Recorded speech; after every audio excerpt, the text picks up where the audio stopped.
Many of the clients that I speak with or the advisors that I mentor don't understand the difference between individual bonds and bond funds. This short, detailed video will help you understand that difference. As I've explained in general, advisors that specialize in income-producing instruments as compared to the stock market and growth-oriented instruments tend to specialize in individual bonds and bond-like instruments instead of bond funds. This is because when an investor buys an individual bond, he has two important guarantees. First, he's guaranteed a fixed rate of interest for the life of the bond. When the bond matures, he's guaranteed to get the face value back. Both of these guarantees obviously assume that there have been no defaults. With that assumption, though, an investor knows exactly what he's going to earn on the individual bond if he holds it to maturity. So how do bond funds compare?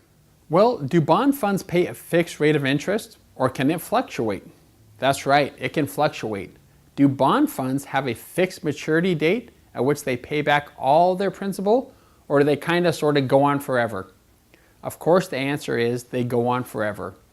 So it stands to reason that if something does not mature, then you simply cannot hold it to maturity. If you cannot hold it to maturity, then there is no fixed date at which you're guaranteed to get back any fixed nominal face amount. So both of the guarantees inherent in individual bonds are off the table with bond funds.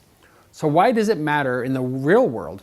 Well, there are a lot of factors that cause bonds and bond mutual funds to fluctuate.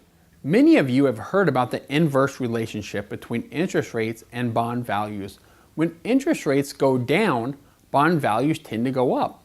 When interest rates go up, bond values tend to come down. But that is truly an oversimplification and only one of the many factors that affect bond price during a bond's lifetime. Let's just say that you're a client of our firm and you own individual bonds. And your friend Joe is a client of another advisor and he owns bond mutual funds. If something happens in the bond market to cause bonds values to drop, a portfolio of individually held bonds as well as a bond mutual fund might drop similar amounts in value. Because you're a client of our firm and own individual bonds, that loss is simply a paper loss. If you choose to hold those bonds in that portfolio to maturity, then you will get your face value back at maturity. Again, assuming there have been no defaults. For your friend Joe, on the other hand, who had the mutual funds, it's not a paper loss, it's an actual loss. So in some ways, bond funds can be a lot riskier than individual bonds. In addition, bond funds have management fees which effectively lower the yields. These fees do not exist with individual bonds. So why do many financial advisors utilize bond funds instead of individual bonds? Well, as I talked about briefly in the last video, it may be because the majority of financial advisors today specialize in growth-oriented, stock market-based strategies. The reality is that the analysis of these stocks and stock mutual fund is much different than analysis of fixed income. Most advisors who specialize in the stock market or growth side are often not proficient at fixed income analysis. Therefore, it's easier for him or her to recommend a bond fund than a portfolio of individual bonds. By recommending the bond mutual fund, he is leaning on the fund managers to pick the individual bonds.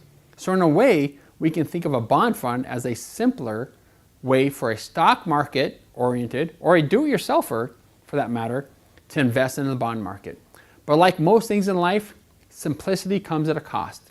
For example, I don't want to mow my own yard at home. I want simplicity, but in order to get that simplicity, I have to pay someone to mow my lawn. In this case, the cost to Joe for his financial advisor to have the simplicity is that he's lost the two most important guarantees the bonds have. This is actually quite a timely concern today because interest rates are at a record low, and most people believe they're eventually going to raise or increase again. When interest rates increase, bond values generally drop in value. Now, don't get me wrong, there are some places where bond mutual funds come in handy. If you're an investor just starting and you don't have enough money or capital to properly diversify in a portfolio of individual bonds, then at least bond funds give you a way to leverage a low dollar amount to help you diversify.